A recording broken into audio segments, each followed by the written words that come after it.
So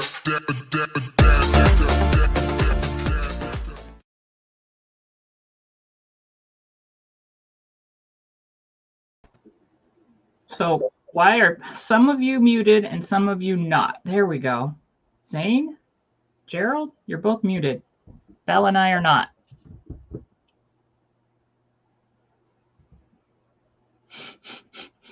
Technical difficulties. One moment, please. Hi, everyone. Welcome to the chaos. And Zane, you're still muted. Now Gerald is sideways and muted. Oh, and now he's gone. Well, Benebell, it looks like it's our show. It is. We're hijacking it.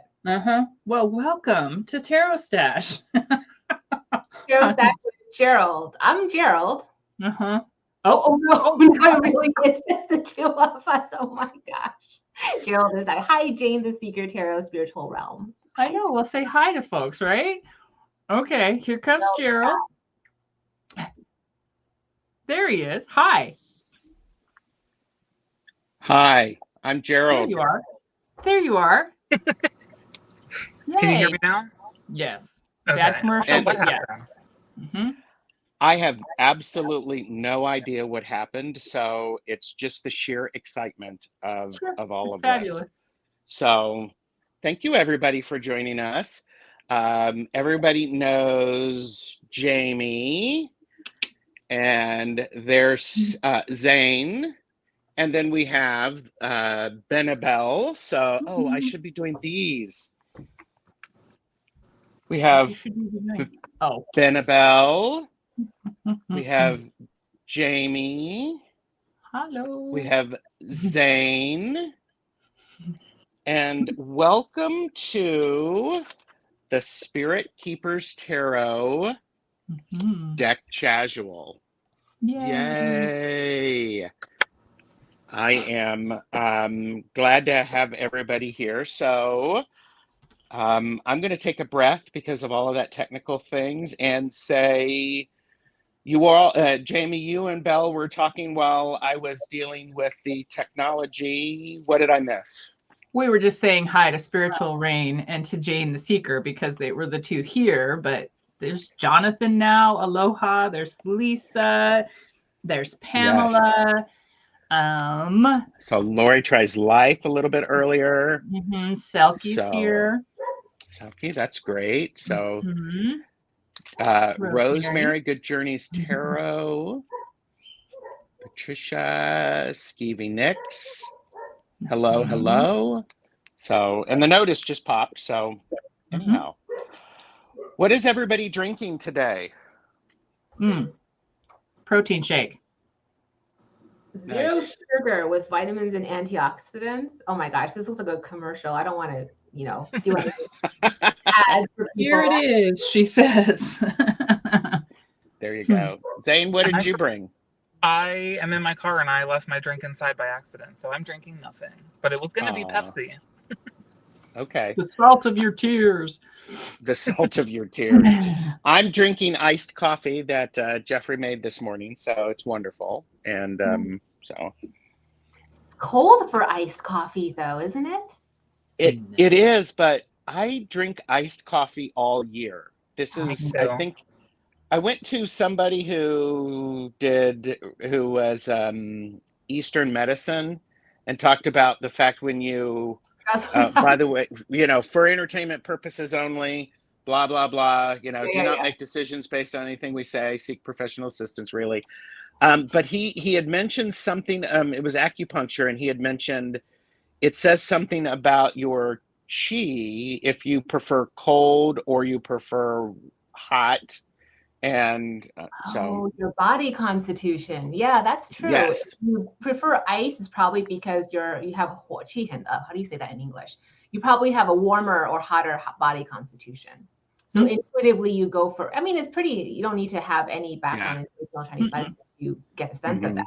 So if your body tends to be more yang, then you want something to cool it down. If you tend to be more yin, like I am, you prefer warm or hot drinks. So I tend to prefer warm, hot drinks and soups. Okay. What happens if you like them both? You probably have a pretty good balance between yin and yang. There's a lot more to it now. For entertainment purposes only, and also there's like it's very nuanced. There's a lot to traditional Chinese medicine and assessing your body constitution. But that was a nice way to back it up. Yeah, nice way to back it up. Nice. You can be balancing me, but I doubt you're that balanced. That was the implication exactly. You know, underhanded, passive aggressive. I love that. You fit in perfectly here, Benebell. So just letting you know, it's beautiful. So we have Peggy Lou. Hello, sweet tea. Orange Crush with vanilla ice cream. Yum. Good. Purple Elephant Deb H is here. Hello. And is in lurker mode. So that's okay. We appreciate people who are work lurking or lurking. So it's all good. Pamela is cards like within fingertip. Oh, dude, this is nothing. This is Just wait. Well, do you need a hat or something like that? Because I am the man of these are lovely stash tags. It's just fun. He it's even silly. has one for me. Okay, specifically for me. Watch. See. No, I'm not believing this really, Jamie. I have yet to hear this potty mouth of yours. It's alleged at this point. Just wait. I have a page dedicated to you. And it's not just all potty mouth, okay? Just to say that. So, yeah. Strawberry kombucha. Up and Peggy Lewis saying hello. Hi. And Jane is drinking IT. Oh, it's 75 here, she said. And Sempress is here. Hello, Sempress.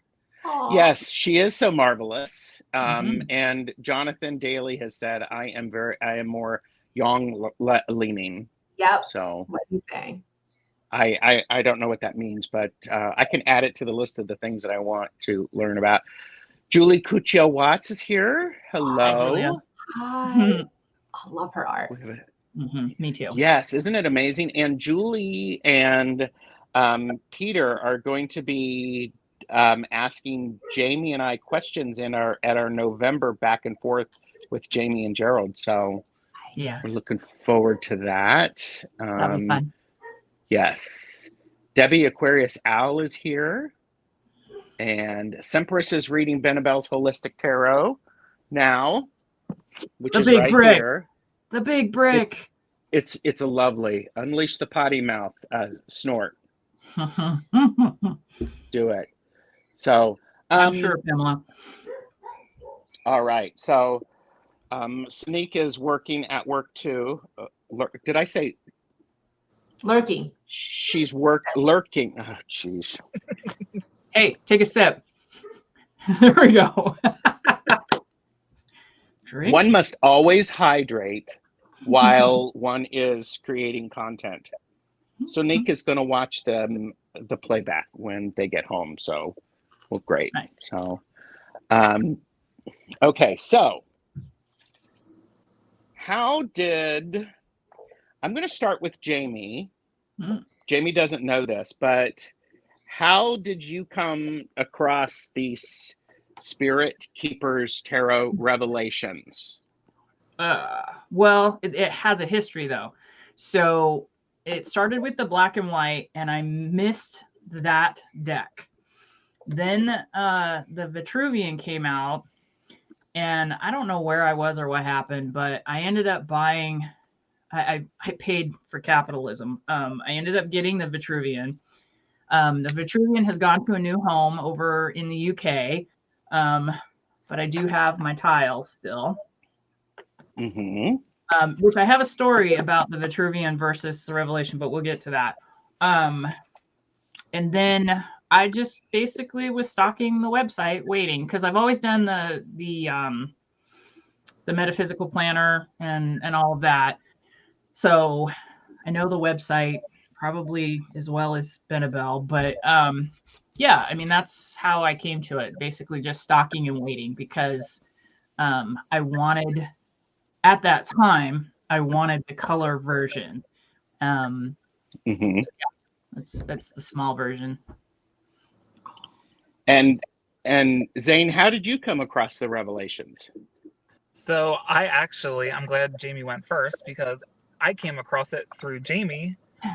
I mean, I heard, obviously the whole community was abuzz about it online, and I kept seeing images, and I was like, this is really cool. And then Jamie got hers, and we were talking about it, and then at one point I was just like, oh, I really want this deck, but it was not available anymore at that point anywhere online. So Jamie's like, well, I bought 2 copies, so I'd be willing to sell you one of mine if you would like. And I was like, absolutely. So, yeah, I bought mine from Jamie. And I sold it for the exact same amount that I paid. Yeah, she was an angel. She could have charged me way more, and I would have paid way more up to a certain point, but she was very kind. And I came across it from Jamie because Jamie is an enabler, and hence know your limits, purchase responsibly. Any text or message that I get from Jamie that has a link to it, I have to remember this because it's usually something fun. But she sent, and I bought 2 copies, one for me and one for Jeffrey. And I also bought the Book of Maps and the workbook. So those are things there. I have to say my first exposure to it, though, was a couple of years earlier when the Vitruvian was out, and I was seeing it. I found an image from the Vitruvian, and I love it. It makes my heart sing. And I think it's because of the color palette. And so I have to say, someone has blessed me. Somebody who was watching saw that I was looking for it and sent me their copy. They were not using it. So this is the one that I have.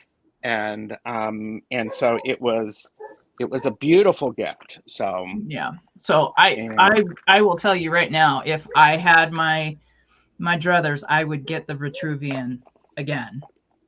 I don't regret where it went because it went to a very good home, but I regret not having it in my hands. And like I said, I've got the tiles, but yeah, we'll get into why.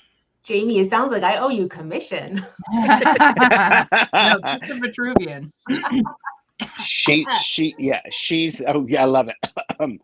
She is a connector, and Nancy Paper Moon Tarot is here, and the name of my Vitruvian deck has become my gamer tag, is what Rosemary said.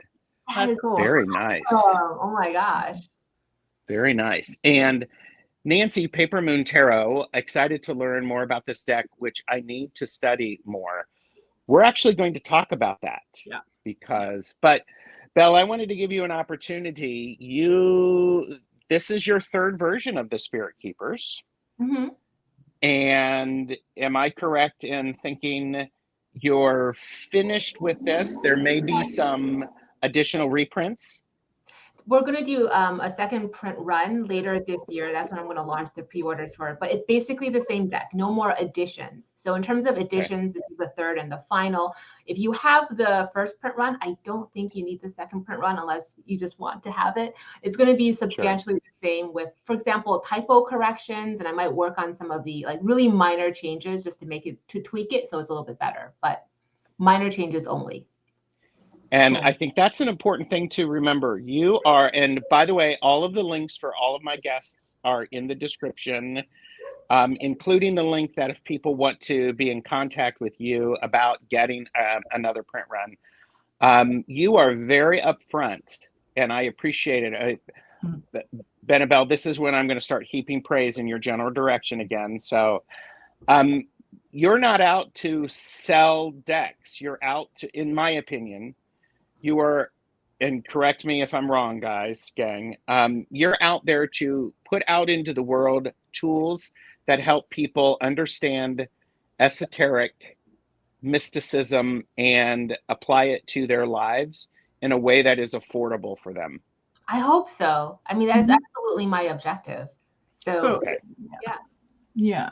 I will tell you, so when I was waiting for Revelation to come out, Gerald and I had a conversation back and forth because I honestly did not know how much the deck would cost because, like I said, I paid a lot for the Vitruvian. So I was preparing Gerald for the worst. It's like, be prepared. We're going to have to pay through the schnozola to get this deck. And then when I got the links and I clicked on everything, I was like, well, fuck. I'm like immediately typing to Gerald. I'm like, well, dude, we can totally do this and more, you know? Yep. So really, actually, fun fact, James and I, my husband, James and I fought over the pricing. So he was trying to explain to me why the pricing was reasonable, the one that you guys saw. And I wanted it to be lower. I thought it was too expensive. I'm like, I wouldn't even buy this deck for this amount of money because at the end of, if you buy everything, the whole package, it comes out to like, I think from like $80 or something like that. If you like the full, like at the end of the tunnel. Right. So I was like, $80 is really expensive for one deck. But you're talking about all of this stuff. Right. But still, it's just like, and then they have to go to Lulu and print that. So they have to extra, like, I'm just like, it's too expensive. And he said, but then we're going to be in the hole. And then you pay somebody to make a leather cover. I kind of want someone to make a leather cover. That's really beautiful. Jaime, overachiever. Overachiever. Hey. Yeah. So, okay. So Revelations, you can get the Book of Maps, which is a large tome of glorious information. And this is what I wanted to show you. When you see this is what we have done. And so we were as we were reading them, because what we did, I'm going to back up for a second and say, we came to studying this deck because Jaime again was our connector, Benebell, and she had already started. She had figured out she was going to study 3 cards a week. Mm-hmm. And she had randomly picked these cards, put them out in order. And it's just like going, well, I kind of want to do that. And so Zane and I both weaseled our way into it. We sure did. And so, yeah. And we started on February 3rd of 2022. There you go. And finished. And we just finished a couple of weeks ago. Mm-hmm. So, and yes, we took a couple of breaks off. If I would recommend, if people have any deck, not just this one, any deck, and they have friends that they want to study with, then do it. Because the 3 people, Jaime, Zane, and I, talking about it, reading about it, looking at it, sitting with it, really made it make sense. Well, at different levels. Yeah, and it was fun. I mean, this is heady shit right here. This is not, I mean, the biggest help was I listened to you. I don't even know who you were talking to now, but you said, we were partway through this already.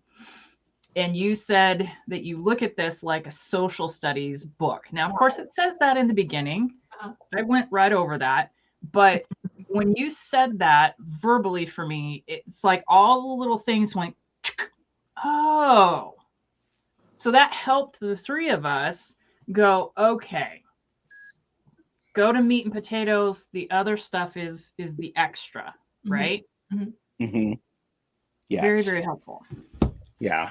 And Pamela says, if I could plug Benebell's Metaphysics Planner, I would like to. I got it last year for the first time, and now I could not imagine every day without it. Yeah, so, I have to get mine redone because I recently learned that my time of birth is different. Yeah, so I have to get mine redone. So you have the big one now. Yeah. You were the 6x9. I did the trade paperback for a long time because this was pre-pandemic when you had to go to the office, right? And so then because I worked from home for the past 3 years, I decided to take a chance to go with the A4. I love the A4 for how big it is and more space. Yeah. Then I found that when I went on road trips, I didn't take my planner with me. Whereas before, I took it everywhere. It was always in my purse. Now, I mean, I'm not going to carry this with me. So pros and cons, pros and cons. Gotcha. Yeah. And links to the planners are can be found by following your website. Yeah. Down. And Jonathan summed it up nicely. He said it was a bonding experience for us to do that studying. And we're okay. And Amy from Mystic Rose Tarot is here. Hello. And Amy, Mystic Rose Tarot was at Northwest doing readings there. We meet? I don't know. I wish that. So, gosh. So, okay. So where did I go? Oh, so take a breath, Gerald. Yes. Okay. So how did I want to find out how each of us studied, because this let me just say this very clearly. Spirit Keepers Tarot, you can read it right out of the box. If you've read with tarot before, boom, you're good to go. It can be used as a very straightforward deck of your system of your choice. It does come with a little white book, which is exquisitely done. Excellent. And this is one of those things that I actually do. Sometimes I pull this out to read the meaning of a card when I'm looking at a different deck because of that overlap. And it's like, I hadn't thought of that. So, so you can read this straightforward as a regular system. There are lots of layers to the deck, and you can bring in those layers or you can ignore them however you like, whatever you're drawn to is what I like to say. And Jamie talked about this as being like a social studies book, and you're right. And that's a thing that made it okay for me for some days. Some days I couldn't handle all of the information, and I just went to give me the meaning of the card. Yeah. And then that helped me. Oh, I can say it here. It helped me tune my energy and to level my energy to be willing to learn more. So, but yeah. So, couple of more people. It's optional. You don't need this to read to understand. You do not.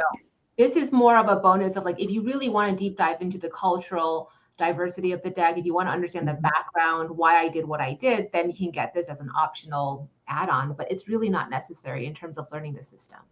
Exactly. So Gerald, are you going to share first as to how you studied outside of the three of us? Jamie is bringing us along. Kevin, the healing medium, is here. We have a question from Peggy Lou. Belle, what oracle deck would you recommend for SKT? I think any. I've used a lot of different ones. I'll use my own oracle decks that I've done. There's so many. I can't remember any off the top of my head, but pretty much whichever one speaks to you, you can work with that and the SKT. So I don't have any specific recommendations. I would say the recommendation, whichever oracle deck you love, work with that. Or the oracle deck you've come up with. I think if you are a creator, use that with somebody else's system and combine it. That's also a really cool experiment as well. Cool. Yeah, that makes a lot of sense. Jeffrey is in the room and he's doing something. Hi, Jeffrey. There's he can't hear because Jeffrey's my new husband. So we just got married a couple of weeks ago.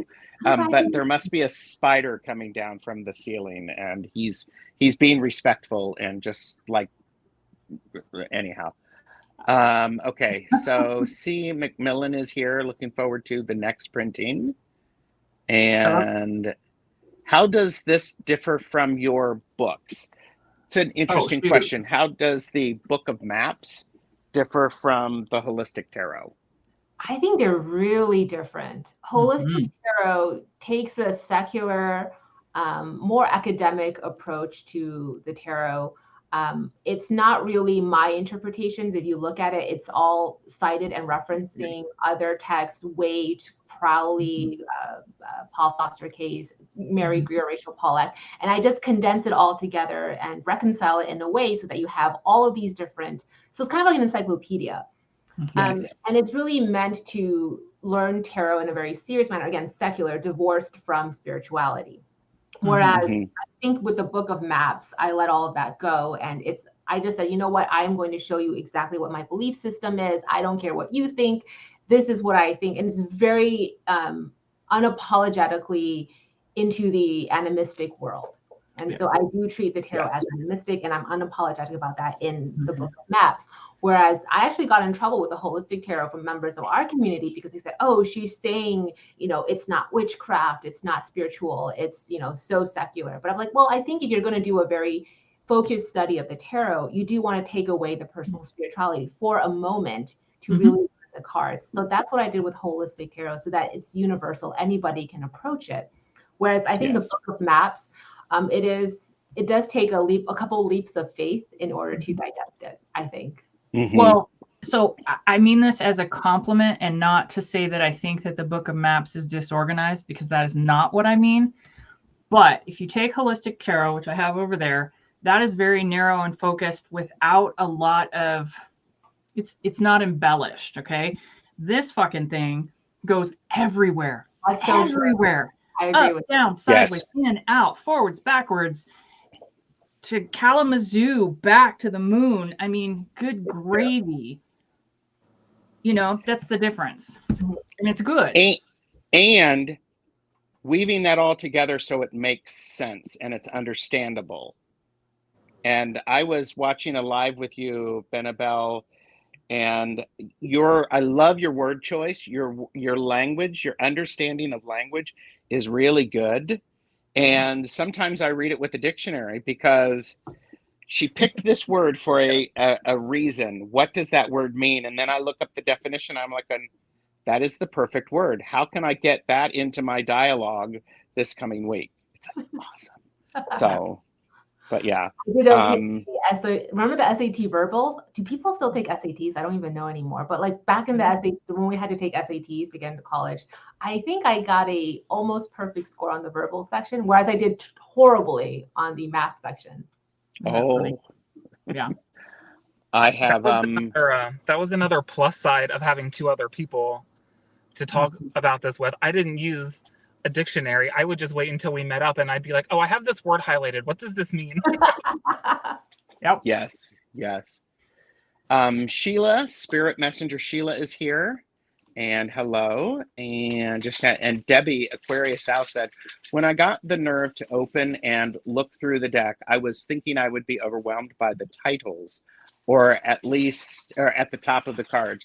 But as I slowly went through them, they made perfect sense. I'm so glad. Yes. Yeah. So, yes, Gerald, yes. Back to how you studied the deck.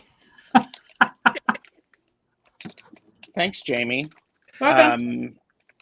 So what I did was I had a little notebook and I had to actually glue a second one together because I had one for each page. And what I would first do is I would look at the, nice. oh look my at that. gosh. I like Twinsies. it. Copying at the same places. Go on. Yes. Nice. But I would look at the card and then I would write down what images were in there. And I would literally, I would just start with what caught my attention. What is this? What is this? What is that? And I would write all that down. So for me, visually, I would look at it and try to capture what I wanted to learn about, because these symbols are in there for a reason. And then as I would read, that would help me highlight and bracket things about those. And then I would also do things like this, where I would, if I liked something, I would copy it down. I'd put a page number, and it was just something that worked for me. So, Zane, how about you? Okay, so where I started and how I finished were in two totally different places. But I also started for the first, I'd say probably 2/3. I started very similar to Gerald. I would look at the card and I would write down everything that stood out to me in the image, and any symbology that I picked up on that I wanted to know more about, and I would write it down in my notebook. And then I would read the section, and anything that pertained to what I had written down, I would make notes and fill in. Oh, okay, so this is what that symbol meant. This is why it's there. this ties into this that I also had a question about. And so I just kept track of everything in this notebook. And then by the end of it, which for different reasons, but mainly I moved out of my apartment and I went on the road with my dog, and I'm like living out of my car, traveling, or was for a while and will be again. And so I just didn't have as much time on my hands. So it kind of went into, I would just read and highlight everything that stood out to me in the book of maps. So pretty much anywhere you turn in here, there's just highlighter everywhere. Yes. Bright pink and bright blue highlighter. So that's where that's how my studying ended up at the end of the process, was just reading and highlighting and then coming and talking to Gerald and Jamie about everything. Love it. Yeah. What about you, Jamie? Well, so I came to it from a different approach, because I came to it with the Vitruvian. So I'm all about the mysticism and the angels and the energy and all of that stuff. So I came to it as and forgive me, Benebell, but that Benebell says, this is the way it's done. You do this to unlock the deck. You do this to da, right? So my approach coming into this came from the Vitruvian of, this is how I'm going to approach it. I'm going to honor it. It's entity-ish, right? And I'm going to unlock all the things, do the things, get the archangel, yada, yada. So I started with a really pretty pink notebook, and I shuffled the deck for the first time. And that's when I did the draws for what cards, because I didn't want it in order. I wanted it all over the place.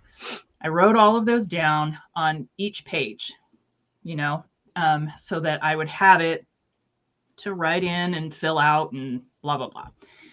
Then when the guy said, well, shit, we want to do this, I changed my approach. I didn't want two places to look at things. So I put everything in here, every thought, every highlight, every whatever, just so that it was all encapsulated in one place. And it is in the workbook as well, because of the archangel stuff, that's in there. But I wanted to share with you this page. Okay, so you see it's all highlighted. I'm gonna embiggen you, Jamie. There you go. Okay. So anyway, this page. Okay, so this is for the 4 of orbs, and I just went down the side and put wow at the top. And then my quote was, I don't know how many times I said fucking A, Benebell, while reading this.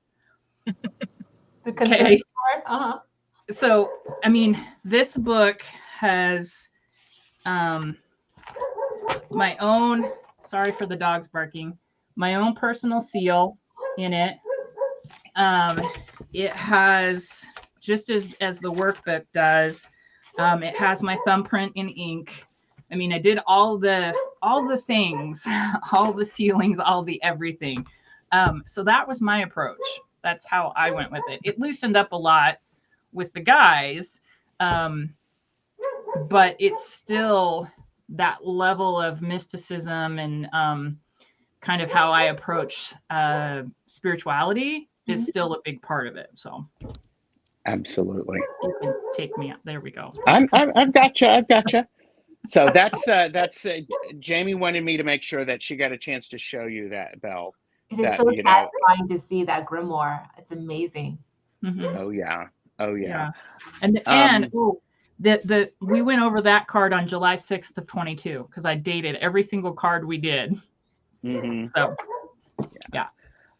Skeevy Nix had a question. So you don't need the book of maps to read with the SKT, but you do need SKT cards for the book of maps, or does it stand alone as a resource also?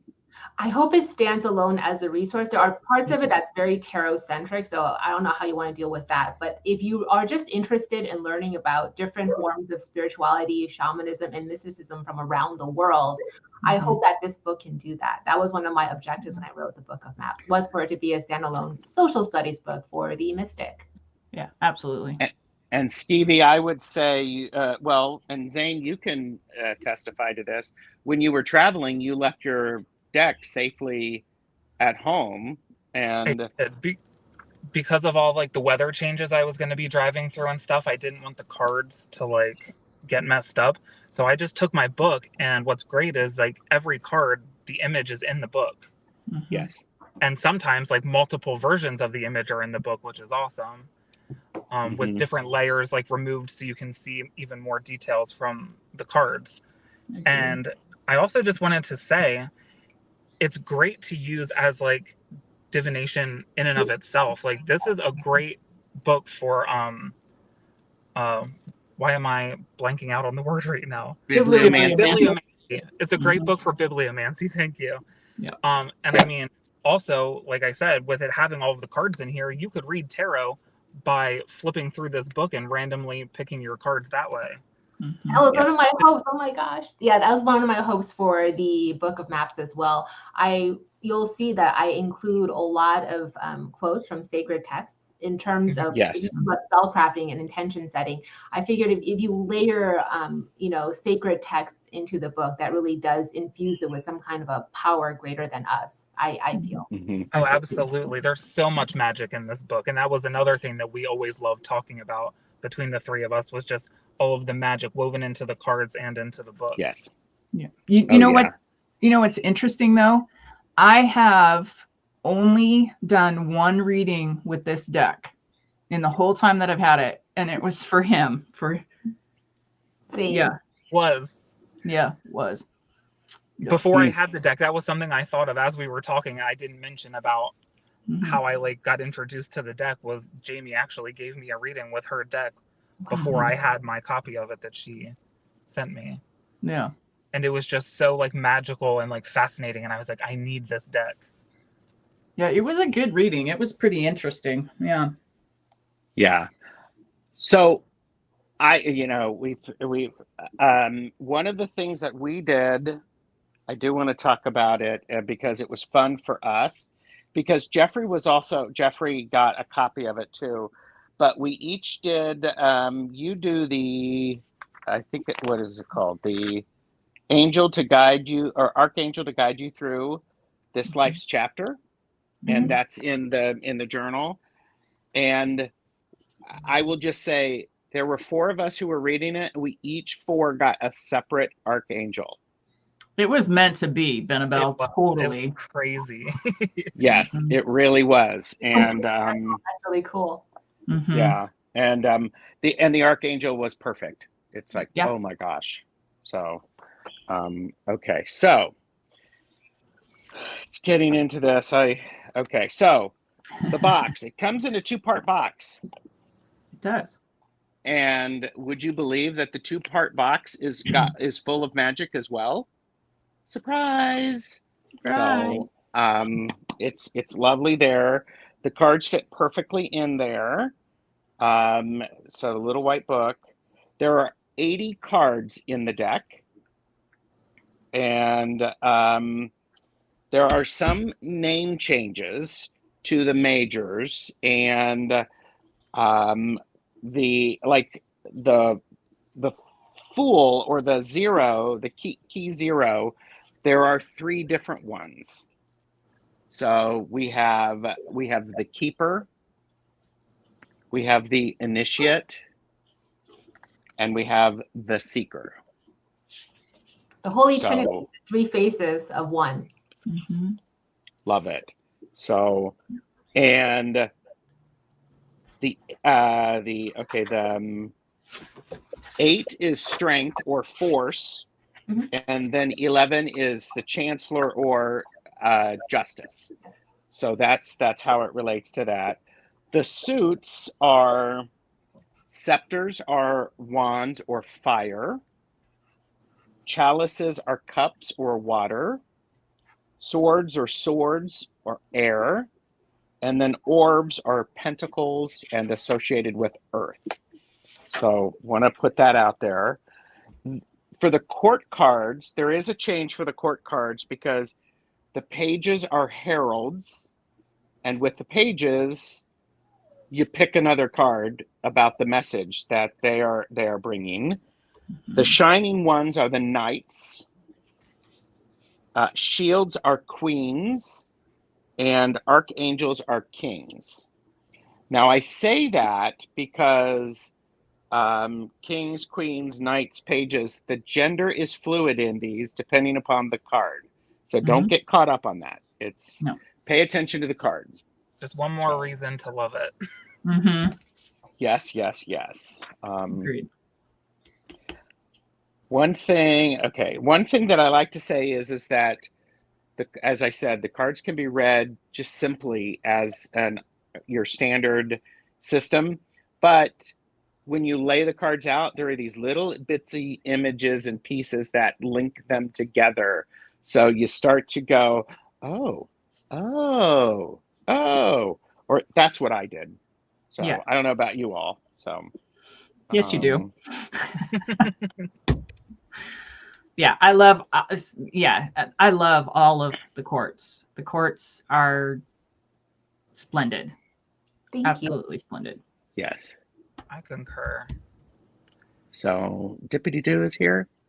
I have the Revelations deck, but haven't been able to get a copy of the Book of Maps. Hopefully one will come my way. Email you, right? Yeah. I mean, your husband, who is amazing, by the way. Yeah. Guru at all of this. Anyhow. Okay. I do want to add something, though, that we had talked about, Gerald, about that you can read this as any standard Rider-Waite-Smith deck. However, if you want to play the game and you want to get into all of the stuff, our quote really was our T-shirt to wear, which is you got to do the work. Yes. If you want to sit down with it and really, it'll sound hokey as hell, and I don't really give a shit, but if you want to really connect with it and get the extras, and I lost my words, which happens all the time. You just got to really sit down and do the work. Yeah. And I'm not saying that you have to, and I'm not putting anybody down. I will give my disclaimer. I'm not saying that you have to, and I'm not saying that you're bad if you don't or anything like that. So just fucking get rid of that and know that my words apply to me and not to anybody else. Okay. Yes. I was also going to add on and say on like the same subject, basically, is I do feel like, yes, you can read it right out of the box as a standard tarot deck, but I feel like you're almost doing yourself a disservice. Yeah. Like if you're going to get this book and this deck, I just wholeheartedly believe that you should I would want everybody to experience the awesomeness of like this book with the deck. So I just feel like to get the most out of it, get the book, put in the work. It's totally worth it. You're not going to regret it. And like Gerald was saying about laying the cards out and how there's like little things tied in. This book, every card when you're reading up on the card is like, you're talking about the one specific card, but then all of a sudden it's telling you how it relates to this key and another card in the deck and this key later on in the deck that you haven't studied yet. So it was kind of like, again, a book of maps, mapping all the cards together and weaving them together. And it's just, I really feel like you're doing yourself a disservice if you don't take the time, because it's so worth it and you're going to learn so much. Yeah. Are you going to be able to fit yourself through the doorway when we're done? I'll try. Here are the backs. One of my objectives for the deck was that it's a tool, and specifically it's an amplifier tool that is intended with a very specific algorithm to unlock your own abilities. And so it's not that the deck is magical or the book is magical, it's you. And the deck is amplifying whatever you have internally, and then it keeps it there. It's locked in you almost permanently. So when you leave the deck and you go about your everyday life, it continues with you wherever you go. I hope it amplifies who you are. It's intended to be transcendental. So I keep talking about the Prisca Theologia and this concept of unifying every different magical system. So you have a sense of a common denominator. And when you realize what that common denominator is for you by reading all of these different magical systems, that's your concept of God. That's your concept of divinity. And so once you connect to that concept of divinity, it's there forever, and you don't really need the deck or the book anymore. So that was my real intention, was to be able to create some kind of a tool for people to have communion with their concept of divinity. Yes. Beautifully said. Beautifully said. Nancy Paper Montero still wants college credit. I grant you college credit. There you go. I am the college credit fairy. So I can show up on your channel and help you with that as well. So, cardstock. Very nice. Thank you. And matte, absolute matte. So, that's lovely. And it is a gilding that is very nice because it doesn't stick. So, and this is a Coleman Smith, and it's the same size. Standard tarot, 70 millimeters by 120 millimeters. There you go. And I love how you just happen to know that, because of course you wrote a book about how to, create this. So that's great. Yes, I can grant other wishes in general, spiritual rain. We need to be in conversation first. Yeah, be careful what you ask for. Yeah, be careful what you wish for. So we are 46 minutes into this, and let's show some cards, shall we? And we're going to start with Jaime. Oh, shit. Okay. So this, you'll be amused. So this is my stack of Gatas. This is my stack of, fuck me. So they're grouped. So it's not as ginormous, but I will start with Key Zero. All of these are a favorite for varying reasons, different phases, different messages, etc. Yeah, I'm not even sure that I really have words. Like I said, I started with the Vitruvian, and of course, this is just built onto, and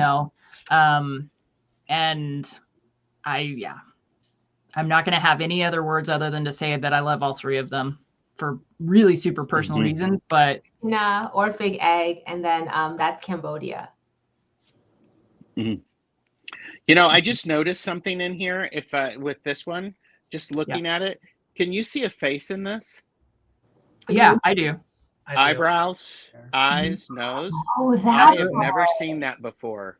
That was one of my favorite things about our study, Gerald, because we would see them on the camera and we would see other things. And it was when we did that card that I noticed the face. Yeah. In the camera. The Three of Orbs too, unintentionally. The blue moth has a face in there too, unintentionally for some reason. Yeah. Yeah. So April Tarot and Witchery is here. Hello. And Pamela Batchelor said, soft gilding does not hurt my hands. Correct. So there you go. Zane, would you like to share one of your faves? Absolutely. And of course, my first one, I have to show this one first. It's the Archangel of Healing, which was the Archangel that I pulled for myself. Oh, I love and that. They're just absolutely gorgeous. And just the energy that comes off of this card, it's hard to explain, especially because I pulled it as my Archangel.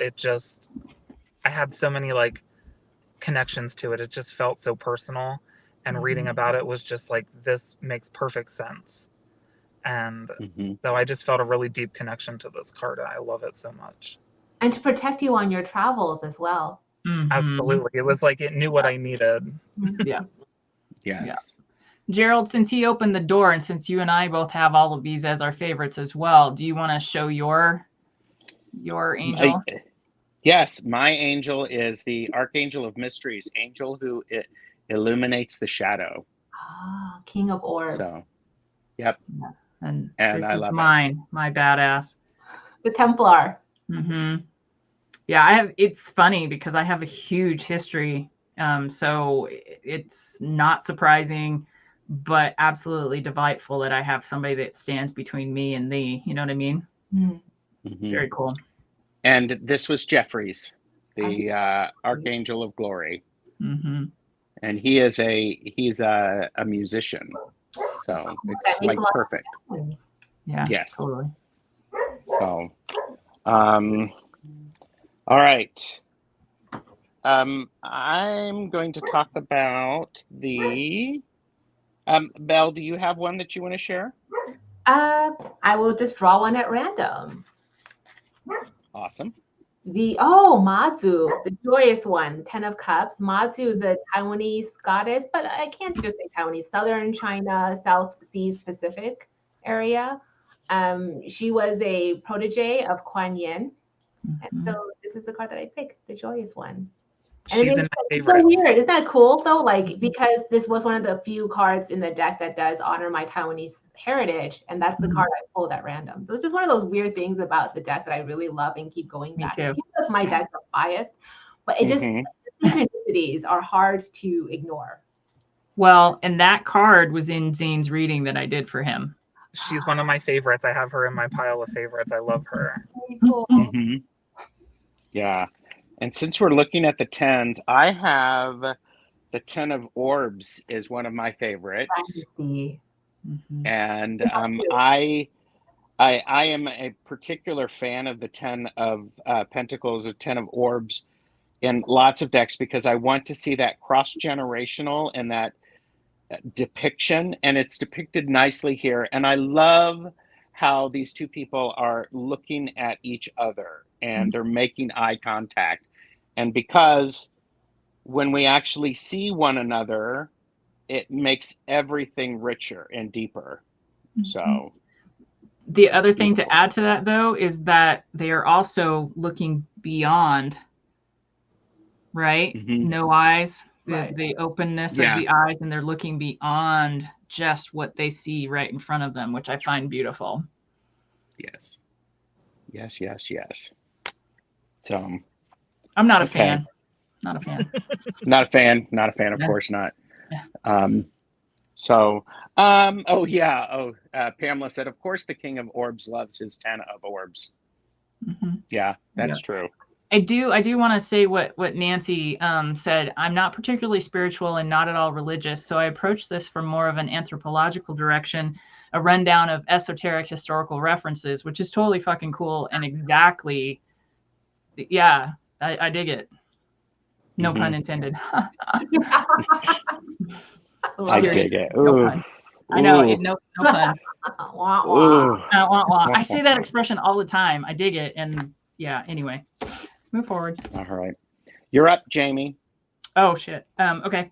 So my own birth card would be the High Priestess. So I started out in life with tarot at the age of 16, in which my mom said to pick my significator and to go through and to pick the card that represented me the most. And so I chose Justice. So I was Justice for a long time before the whole birth card thing, before any of that stuff, right? And my mom was always the Empress because she was a Druid priestess, the whole nine. And the interesting thing that we discovered that I'm still surprised with how brilliant she was, that she never noticed or recognized. I think she just accepted. We talked about it when she was basically dying, that the Rider-Waite-Smith has the B and the J on the tower, on the pillars. And my brother's name is Brian and I'm Jamie. Yeah. So then comes the advent of the birth cards and all of the reading and this and that. And I am the High Priestess and I am Justice, right? So being from the mother, she was the dragon, I'm the dragonfly, all that shit kind of goes all together. But I love this card. I love everything. I'm going to just say that for all of them. I just love them. I'm not going to give you specifics. That sounds like mildly brain deficient, but honestly, I love it. Priestess of Inanna in that one. Yes. Thank you. All right, Zane. So my next up is also my birth card and a card I'm very particular about in decks, and it's always the first one I look at. He's a bitch about him. Magus, the Magician. And I'm going to be like Jamie and just say, I love it. I adore this card. And as far as like symbology and everything like that, it's just, there's so much to pull out of this card. And I've always had this not weird, but just this, I don't know where it came from, this random fascination with the legends of the Kitsune. Oh, yeah. So I see the mask and I think a Kitsune mask, and I think of the trickery aspect that some people attribute to the Magician card that sometimes people forget about. And it's just, there were so many different things that connected to me with this card, and I was like, this is my perfect magician card. And that's why I didn't put it in my favorites, because I knew you would. Same here. Mm-hmm. Same here. Well, I'm going to share my birth card, and then Belle, I'll give you a chance to go. But I love the Hermit, and there is I like this in particular because of what you were writing in the book about it, and there's a royalty and a regalness about this card. It's delicious. And yeah, and so I think as I look at this card, I see the person facing left, so looking into the past, but radiating out from their head so that the future can see. And so it's just phenomenal. Are you ever thrown, Benebell, by someone else's interpretation of your card or what they see, or does it enrich what you have done? It always enriches what I had intended. So for example, sometimes I see on, Instagram or Facebook when people interpret, I'm like, oh, that is so true. And I never thought of it. But then when they say, I'm like, that is totally like legit. So I'm like, wow. Yeah, I love it when people interpret it, because then it actually adds, and I take notes in my book of maps. And now I add my own understanding of my own deck. That's awesome. That's great. Okay. Yeah. By April, and yes, I did. And yeah, the most regal hermit I've ever seen. Yeah, also in my favorites. Mine too. I adore that way. So yeah. Belle, would you like to pick another one? Let me see. Oh, here's the sharpshooter, 8 of Wands. Oh, Athena and oh crap, why can I not? Artemis, right? Artemis, yep. Right, Athena and Artemis. And then you have, what is it? Troy, Athens and Troy at the bottom. Yep. There's a lot to this. You see red and blue. So there's a lot of politics, expressions of politics as I was experiencing and observing it in our world today when I created that card. One of my favorites. Yep. This is in my favorites as well. So that's another card I always look at when I get a deck, because I detest the artwork for the 8 of Wands in the traditional RWS. It does not click with me at all. So I always look at this card in a deck, and I adore this interpretation. I love this one too. And then the implication with Medusa.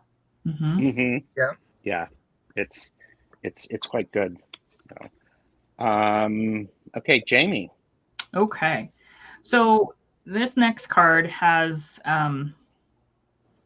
many things. So I am a baby of the dirt. I like my feet in the dirt, the druid part, but I'm also a water baby. I'm also bird centric in that's my primary source of rescue is birds. And as I mentioned earlier, my mom was called the dragon. I'm her offspring, so I'm called the dragonfly. Can you figure out the Empress? The richness of this card, it won't translate on my camera at all, but the richness of the gold and the green, the dragonfly, the lotus, birds in the back, water, and on it goes. But yeah, love this card. It feels like if I didn't have a significator, this card feels like home when I look at it. My best descriptor anyway. I love that. As Hotu, the earth goddess, and it's also a reference to Wu Zetian, emperor. We consider her the first female Chinese emperor, and she didn't go by empress; she went by emperor, which I love. I like that. I do. And that's a beautiful empress. Hello, Justin Michael. Thanks for being here. I had to mute myself. My husband's home from his pre-marathon run, 20 miles, so the dogs are barking. Aww. Gosh. Zane, what do you got? All right, next up we have the Hierophant. Oh, yeah. It's in mine too. Yay! Another it's card. In mine too. You see in a pattern here, another card that I have a tendency to take issue with in traditional RWS decks, just because of the implications and like all the stuff that comes with that card usually in a traditional deck. And I just again, I just love this interpretation. I love your interpretation, Belle. There's just so many layers to it, and it takes that, for me anyway, it takes the negative connotations away from the spiritual aspect that I automatically associate to this card in other decks. It takes all of that negative energy that I automatically feel with those other cards. It takes it all away when I see this card, and it lets me actually read the card in a completely different way, which I love. That's great. Very cool. And in terms of interpreting the Hierophant, it's still the archetype of the gatekeeper, but just in, just the way it's expressed, it's a warmer gatekeeper, and the gatekeeper is to Tashida Heaven. Tashida Heaven is this concept of enlightenment, essentially. So it's heaven inside of you. It's heaven within your mind. God, I love you. Yeah. Jonathan Daly said this deck has no cards that rub me the wrong way. I love every card. And Justin Michael says Benebell has a beautiful art style. Love her work. Oh, and Pamela said the elephants are everything to me in this card. Very crowded. So it's very odd. So yeah, and so you've got some support there, Zane. And so it really embodies the gatekeeper approach to it. So I think that's quite beautiful. I'm going to, since it's my channel, Belle, I'll have you go last with that. I should do this here. Let me do that. We'll do that. So we go in a rotation. It's my channel. I'm going to pick all of the aces. Me too. Whether it's your channel or not. Miriam. Yes. And I think what's so good about these aces to me is there is so much opportunity to see all of the potential in that suit in the card, in each card. And these are, I would say, one of the more, they're not as layered as some of the other cards. And in that simplicity, it gives my intuition and the reading cards to supplement it. So I am a huge fan of these. Because the 4 aces are still primordial energy. It's unformed energy. So it's always about the essence of something. But then interesting enough, the one that has a figure is the Ace of Orbs or Ace of Pentacles. Getting that earthly energy. It's the first download onto Earth. So yeah, it's supposed to be a little bit simpler. Yeah. And Robin, Toadstool Tarot says, Benebell is a Hierophant. I've learned so much from her videos. Oh, thank you. There you go. So yeah, I picked the aces. Very cool. Belle, would you like to pick a card? The Lover's card. The cherubim with the flaming sword in the background and picturing Eden. So you have the tree of life and the tree of knowledge, and that's sort of dichotomy between the two. Oh, what do I want to say about this card? That's pretty much it. The Lover's card, I always have a very neutral feeling toward the Lovers. Like, I don't love it. I don't hate it. It's there. It's part of the deck. You work with it. And that's kind of always been my vibe with the Lovers card and just in tarot in general. Agreed. And then the Lovers, I think, how do you express the Lovers in a way that's a little bit more universal, that doesn't feel stuck in one rigid sense of two people in a relationship, right? That commingling of two energies. So I was hoping that this could be a little bit more universal by using the dragon and phoenix, because it's more of a yin and yang feeling than it is of gender. So I wanted to show that energy, the animus and the anima and the animus. Yeah. This is one of the cards that I struggle with a bit. It's in my other pile. I'll talk about it later. It's in my other pile as well. So, and I'm not sure why. But it is what it is. So, Jamie, Zane? Sure, I feel the same way. Well, okay. I kind of have to leave it for later, for when we get to the other cards, because it's part of a series of cards and there's a methodology so I'll just leave it for later. But I do want to say that Debbie has something funny. When I was trying to convince my husband I needed this deck, I put it in terms he could relate to. I told him it was like buying a golf club direct from Tiger Woods. I would agree with you. Aw. Yeah, I like that, Debbie. I do too. I like it. And Nancy said, the Guardian of Eden seems like a terrible metaphor for love, where love screwed the entire world. I think that's the perfect metaphor. Yeah. Yep. Hi, Kiba. Good to see you. Love did screw All over right. the world. Yeah, exactly. All right, Jamie, you're up. Okay, so most of the people that are in chat, and I know you guys know, I have issue with almost every tower card on the planet. Almost. If they don't have falling people, aces. Okay. September 11th, falling people, I don't fucking do it. As a matter of fact, if I have them in a favorite deck, I generally end up using washi tape and going over them. It will totally skew a reading for me.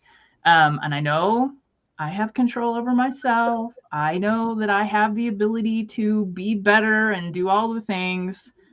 Whatever, I got it. But the tower.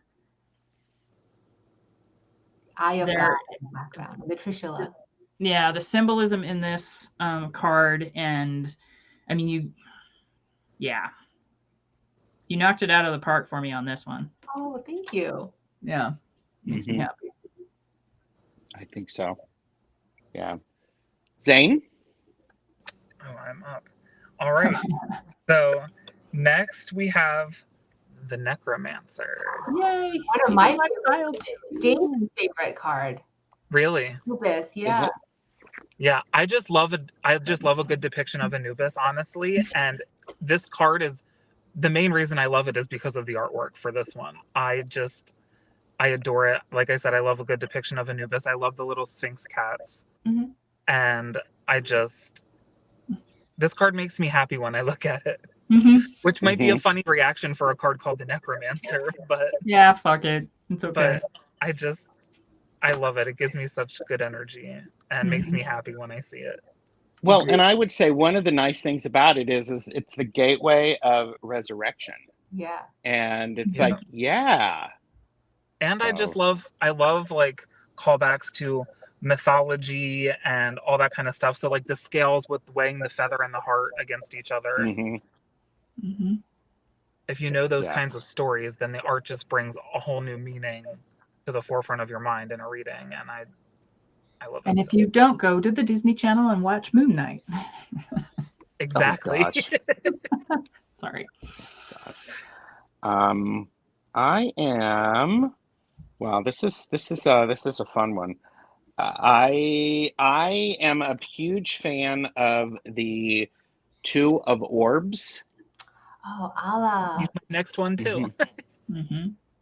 And for anybody who has watched my channel, the Two of Pentacles is one of my favorite cards ever. And this is such a powerful representation. And I just, there's so many layers to it. And there's this balancing, and it's like, boom, we got this. Well, the richness of color as well. Mm-hmm. Mm-hmm. Yes. Yep. Yes. Super pretty. So, and the confidence and the person actually looking out at me as I'm reading it, that matters to me. And I think that's a lot of the time that one of the things that I appreciate about in this deck is people are looking specifically in specific directions for a reason. And sometimes that reason is because they want to get your attention, or they want to get my attention as the reader or the querent. Mm-hmm. So I have a fun art fact for that one. So one of the art techniques that I was studying and learning for, if you look at the depiction of her eyes, was the Mona Lisa eyes, which is the concept is as you move, wherever you go, her eyes will follow you. It's a specific technique of drawing and rendering. So I was working really hard at that so that wherever you move, her eyes will always follow you. So I don't know if I succeeded. That's up to you to determine. But that was what I was studying as an artist when I was rendering Allah. Nice. You Love succeeded. that. I'm here holding her up at every angle, looking at her to see if she's looking at me. It's an art technique, yeah. Yeah. So, Belle, do you have one you'd like to share? I picked the Ace of Flames, the scepter, the Ace of Scepters. Yes. The background is Levy's description of, what was it called? How to create a wand. And so I followed his instructions, Alphys Levy's instructions and Transcendental Magic on how to craft your wand. And so that's a depiction of that. I love that. How to craft your wand. That's another channel. Yeah. Sorry. Ooh, we almost had a potty mouth moment there, but we didn't. So Ben's not here, so we're okay. We're not talking about wands. Jamie, we're at an hour and 11 minutes, so I'm going to say we're going to need to speed things up. So okay, so I have 3 more cards in my likes. I will set those aside, and I will talk about the ones that I have issue with and why. Is that all right? Okay, so in order, the Lovers, the Outlaw, Apocalypse, and the New World Order. So, really? You don't like? No. It's not a don't like. It's not a don't like. I am like Jonathan. I don't have cards in here that are like, ugh. That's not it. Every single one of these cards is very layered, very busy.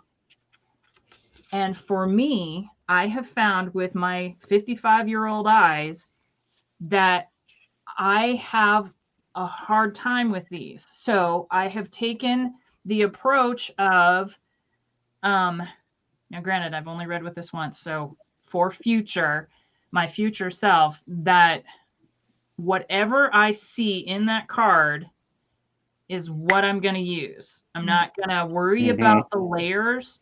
I'm not, because these 4 throw me out of the zone because they are so layered and, for my eyes, busy. And I have a hard time with the Lover's card anyway, because, I mean, it makes no sense. But anyway, I love everything in these, the symbology, what the layers are for, where you went with it and why. That helps me. But if I'm just looking at it as a basic, I got to find something to bitch about, that's what I'm going to complain about. And, whatever. So yeah, that's why. So that leads me back to what I said at the beginning and in our chat to begin with, that, and I wrote it down so I wouldn't forget it, that for me, the Vitruvian was simpler. I should have kept it because of how my eyes have aged and the coloring and everything else. I will use this deck. That's not what I mean. Beautiful colors. I am a unicorn. I love eye candy. I love color. That's why I wanted this. But if I had my druthers, I would go back and I would put this on the shelf as a collection, and I would use the Vitruvian. That makes sense. I think with this deck, the composition, I think it was the first time I was experimenting with color. If you just think about it from the artist perspective, I was so new to working in the digital format. I'm like, oh, I can do this, I can do that. I'm just going to do all of it. So all the things went in there. And look at the evolution as an artist with the Atea deck that I'm now working on. You can see that I'm pulling back a lot more. I have more discernment as an artist. With this deck, especially during the pandemic, it was like all the things went in it, and I think it shows. So in terms of that, I absolutely agree with you. But see, so here's the thing. I commend you for the chicken soup method. Okay. I do. And I understand it because I've heard you say that before, and it makes sense to me. I appreciate watching the evolution from ground zero to current, and then for your new deck. I get it. I mean, I do get it. I had to find something to, that was my something. Totally get it. Yeah. Okay. And Nancy Paper Moon Tarot said, do you have to read all the layers for all readings, or just what catches your eye in the context of that reading? None of the above. Actually, the way I read is it's almost as a form of clairvoyance or clairaudience. So the cards trigger some connection with divinity that I've already established from the work that I did. So in an actual reading, I'm not looking at any of the layers. I'm not looking at the social studies or the culture. I'm hearing the voice of divinity as I hear it. And so it's almost a form of clairaudience. And so a lot of times the messages are extremely intuitive. If you are an analytic tarot reader, you're like, where is she getting that from the card? But it's because I've had that connection, I've built that connection with the divine, that I'm hearing the voices as I read the cards in an actual reading. The layers is the study that goes into it to build up that connection with divinity, so that when I'm doing a reading, it's 100% intuitive. It's that clear, it's the 4 clairs that come through.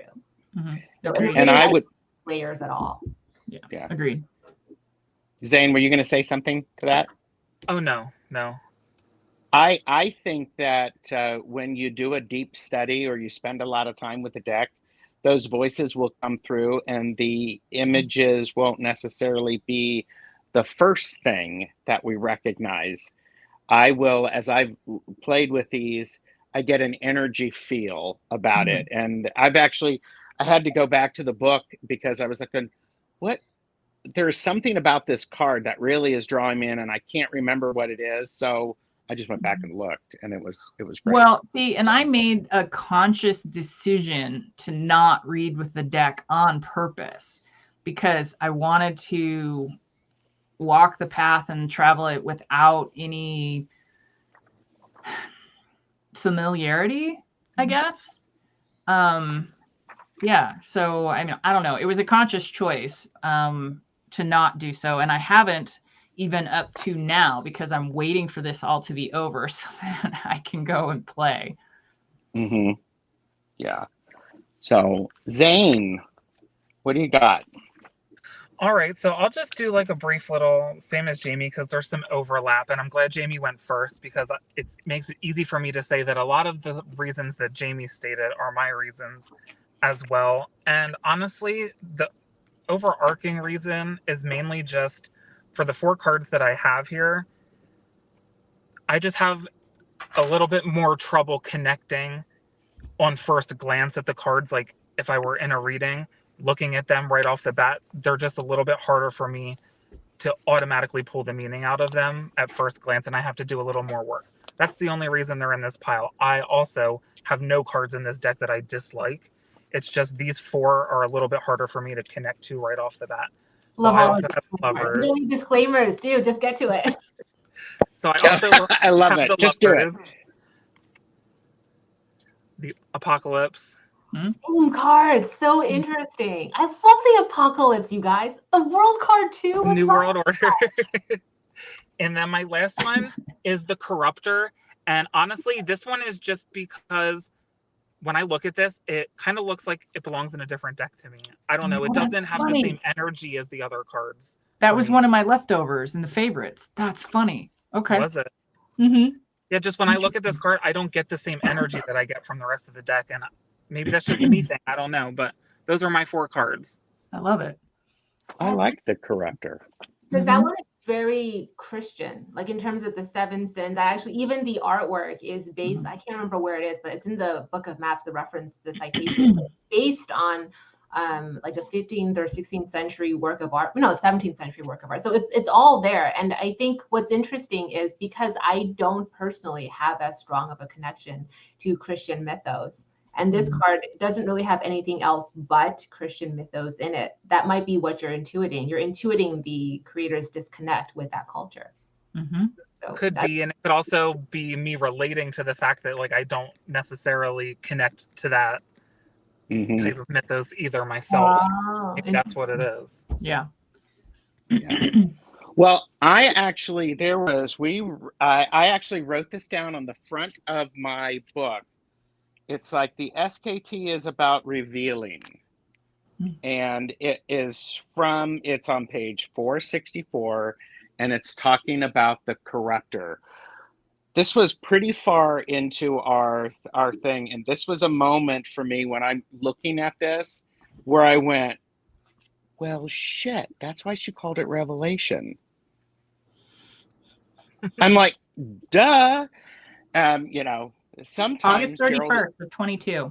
Yeah, so sometimes Gerald is not the smartest person in the room, but it was that aha moment of about peeling it back and looking at the different intentions. And it was just one of those things that it was so big, Benebell, that I actually wrote it down, and I went on the front of my book. It's like, oh, so I think it's interesting to where this is one of those cards that I really like, and Zane didn't connect with it. And that's the beauty of a good conversation like this. Yeah, absolutely. There's a lot of references to other cards. You have the Lighthouse of Alexandria.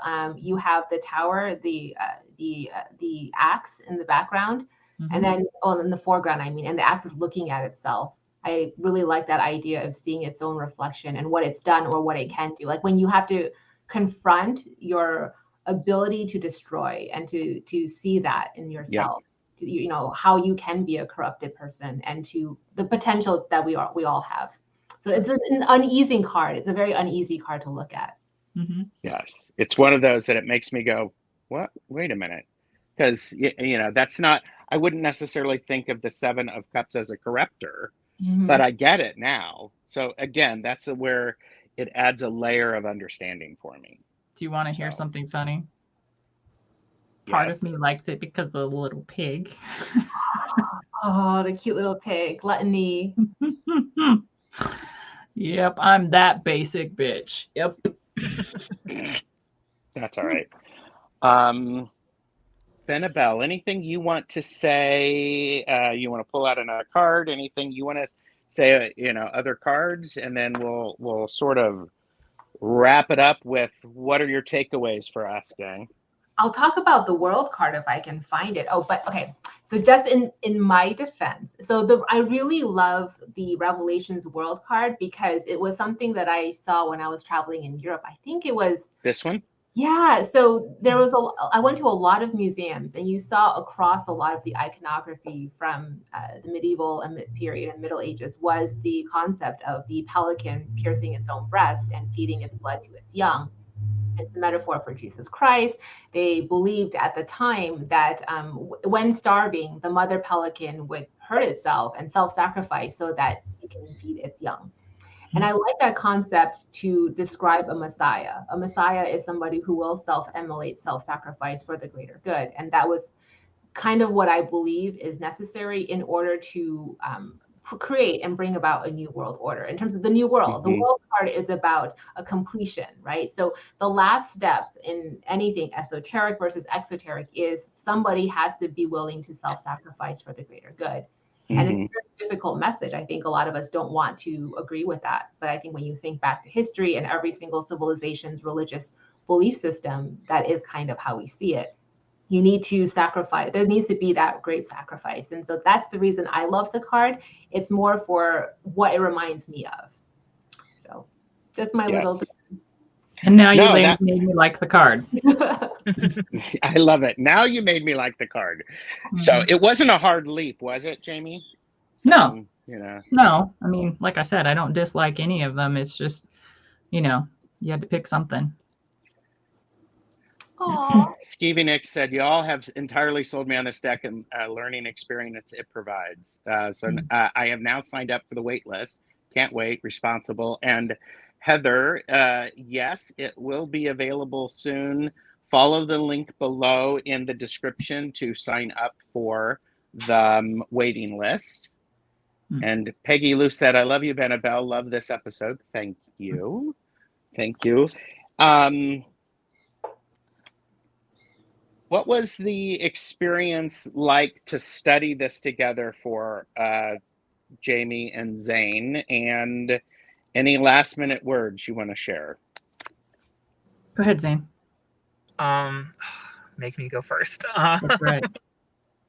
The experience was fantastic. Again, doing this with two people that I consider to be two of my best friends made this experience so much better right off the bat. And having just other people in general to bounce my ideas off of what I see in the card versus what they saw in the card, it made it just so much more enriching and so much more worthwhile than I feel like. Not that reading this book on your own isn't going to be worthwhile, but having people that I trust and respect and who have similar interests as me to speak about what they see and see things from their aspects in comparison to mine just made it so much more of a enriching and enjoyable experience. And as I said before, just really, I think you're doing yourself a disservice if you don't do the deep dive, because you're going to learn so much. You're going to, and I mean, maybe if the magical aspect of things isn't your forte, maybe you won't have the same feelings as me, but the magic that this book brings out in me is just, it's indescribable. You have to experience it for yourself. So I would definitely recommend taking the time to study, read the book. Even if you don't go through card by card, I would still recommend the book for, if you pull one card every day for a reading for yourself and then just read all about that one card one day at a time. Like even that, I feel like you're going to get so much out of that. And just, so what I took away from this is just, if you're willing to put in the work and take the time to dive into this, you're going to be all the better for it. It's going to be worth it. And it's going to make a big change for you if you take it seriously and really also let yourself have fun. Take it seriously, but have fun with it. We were able to have fun because we were in a setting of, 3 friends, just able to laugh and discuss and have a conversation about it. We even talked at one point about how fun it would be to just record one of our conversations about, like, one of the weeks we were talking about 3 of the cards, and put it on the internet for people to see, to just kind of inspire people to do this more often, because it just totally made the experience that much better. Yeah. Sorry, I'm talking in circles. I'm so excited about it. I had so much fun with it. No, you're fine. Yeah. So I will just add to all of that. So I agree with you, Zane. All of the components of that, my time spent with both of you was magical. I thought about this the other night because Gerald and I had a conversation that Zane couldn't come to, and I will do my best not to get emotional. But this deck, I've dealt with a lot of grief in the last 5 years, and the 5th anniversary of my mom's death, all of this yada yada. It's my mom. This gave something back to me that I had lost, and I'm very appreciative for that. Part of my mystic spiritual self got a little shredded. And so that the time with them and all of the symbolism and all of the, lack of a better term, magic that you can create. And again, and I really appreciate the fact that you said, it comes from us and that this is the tool. It helped me realize I still had my magic, and I'm very grateful for that. Yeah. I want to point out, okay, let's see, where did he go? This is Jeffrey. Resonation point for me is that you can do a standard reading, but then do an in-depth study, especially for the things that don't make surface sense at first glance. Agreed.